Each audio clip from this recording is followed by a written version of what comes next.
that is an interesting story because I worked briefly in the Ministry of Transportation as Assistant Deputy Minister.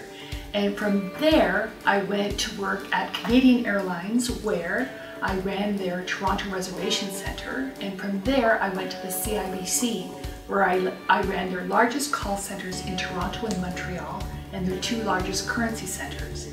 So imagine my surprise when one day I saw an advertisement for VP of customer service at GO Transit, and they wanted someone with a background in transportation, banking, and contact center management.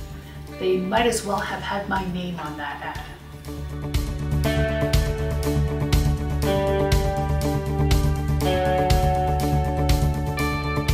Well, I think that the challenges that women face in transit are a little bit similar to the challenges that women face everywhere. And that is, there is not a skill gap with women, there's a confidence gap.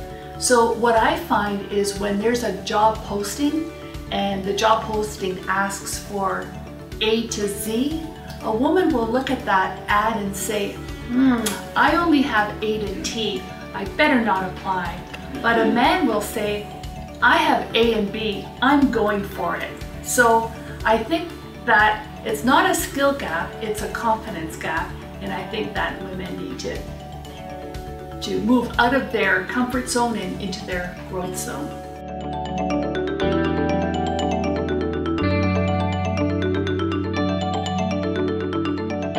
My first CUTA conference was in Saskatoon, and what struck me the most was how sharing everyone was.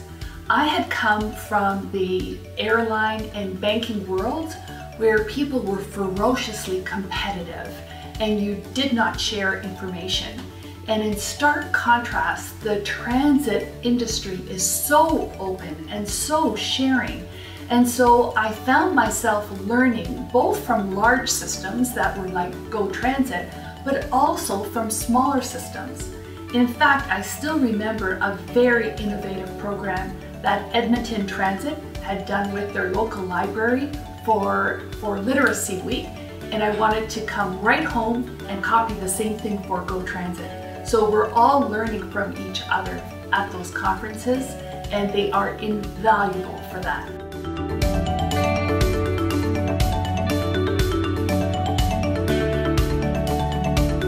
I find that it is a very welcoming room in terms of a speaker, and it's why I would encourage women who are out there who are thinking of attending, thinking of submitting an abstract, to just do it, because you will find that it is not a judgmental room, it's not a cold room. If anything, it is very, very welcoming, and you will find kindred spirits there, people who are also tackling the same problems as you.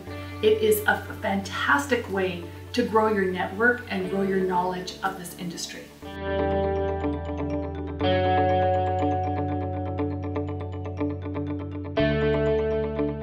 I would say that over the years, I have probably spoken 8 or 9 times at a CUTA conference. And each time it's because we solved a big problem here at Metrolinx, and there was an opportunity to share that problem with others and to talk about how we solved that situation, but also to invite input about how other people would have improved on that solution.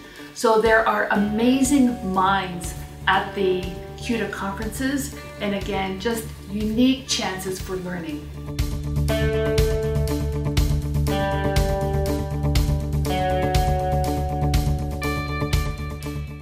I think it's very important that more women are visible in the transit agency and that we step up into positions of leadership, and that includes speaking at conferences.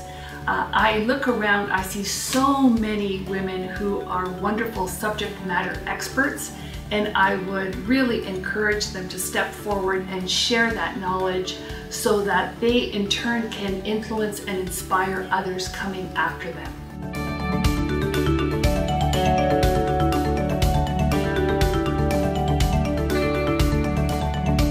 I would say that it was my first boss, a man, who actually encouraged me to attend CUTA, and some of my best mentors have been men. Again, I think it's not so much a question of gender as it is of encouraging talent wherever we see it to step forward and share that experience and that knowledge with others. I look forward to seeing everybody at the wonderful CUTA conference that YRT is going to be hosting this fall.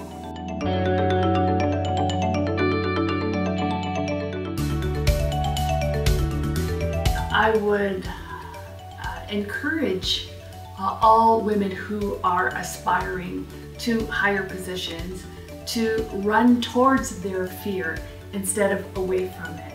So many times, and by that I don't mean jumping into a swimming pool where there's no water, but what I mean by that is that sometimes women will decline an opportunity out of nervousness or out of fear.